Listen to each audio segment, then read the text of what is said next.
moments when the vulnerable are most at risk. As a hunter, to vanish is to be deadly. As a mother, it can bring disaster.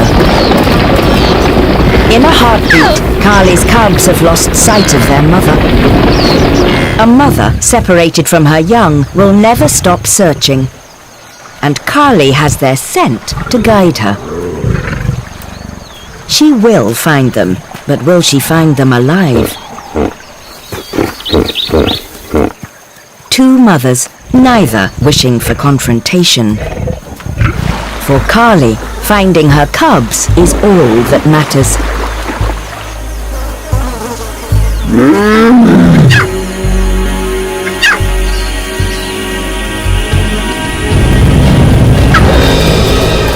It's a reunion that so nearly wasn't to be.